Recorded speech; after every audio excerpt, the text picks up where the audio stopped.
ಅವರು ಬರ್ತಾರೆ ಅಂತ ನಮ್ಮ ಲೆಕ್ಕಾಚಾರ ಇದೆ. ಬರ್ತಾರೆ ಬಿಕಾಸ್ ಇದು ಸರ್ಕಾರದ ಕಾರ್ಯಕ್ರಮ,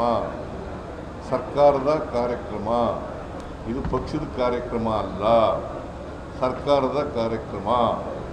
ಇದನ್ನು ನಾವು ಭಾಳ ವಿಜೃಂಭಣೆಯಿಂದ ಮಾಡ್ತಾ ಇದ್ದೀವಿ. ಜನಗಳ ಮುಂದೆ ಜನಗಳೇ ನಮ್ಮ ಮಾಲೀಕರಲ್ಲ. 2 ವರ್ಷ ನಾವು ಅಧಿಕಾರಕ್ಕೆ ನೀವು ತಂದಿದ್ದೀರಿ.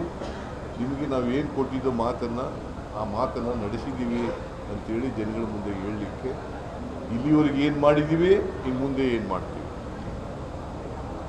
ಅದನ್ನು ಹೇಳ್ತಕ್ಕಂಥ ಪ್ರಯತ್ನವನ್ನು ಮಾಡ್ತೀವಿ. ಸೊ ಇದಕ್ಕೆ ಈ ಕಾರ್ಯಕ್ರಮ ಯಶಸ್ವಿ ಆಗಲಿಕ್ಕೆ ಎಲ್ಲ ನಮ್ಮ ಮಂತ್ರಿಗಳು, ನಮ್ಮ ಎಲ್ಲ ಶಾಸಕರು, ನಮ್ಮ ಎಲ್ಲ ಬೋರ್ಡು ಕಾರ್ಪೊರೇಷನ್ ಚೇರ್ಮನ್ಗಳು, ನಮ್ಮ ಪಕ್ಷದ ಮುಖಂಡರುಗಳು ಎಲ್ಲರೂ ಕೂಡ ಕೆಲಸ ಮಾಡ್ತಾರೆ. ಅಧಿಕಾರಿಗಳು ಕೂಡ ಈ ಎಲ್ಲ ಜಿಲ್ಲಾ ಅಧಿಕಾರಿಗಳು, SP ಗಳು ಎಲ್ಲರೂ ಕೂಡ ಇನ್ವಾಲ್ವ್ ಆಗಿದ್ದಾರೆ. ಇದರಲ್ಲಿ ಇದು ಒಂದು ಸರ್ಕಾರಿ ಕಾರ್ಯಕ್ರಮ ಆದ್ದರಿಂದ ಅಧಿಕಾರಿಗಳು ಕೂಡ ಇನ್ವಾಲ್ವ್ ಆಗಿ ಕೆಲಸ ಮಾಡಿ ಅಂತ ಹೇಳಿದ್ವಿ.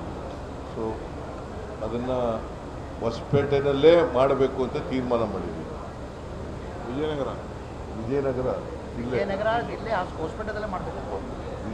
ಜಿಲ್ಲೆ ಹೊಸಪೇಟೆ ಗವಿಯಪ್ಪನವರ ಕ್ಷೇತ್ರ ಅಲ್ಲಿ ಮಾಡಬೇಕು ಅಂತ ಮಾಡಿದ್ದೀವಿ.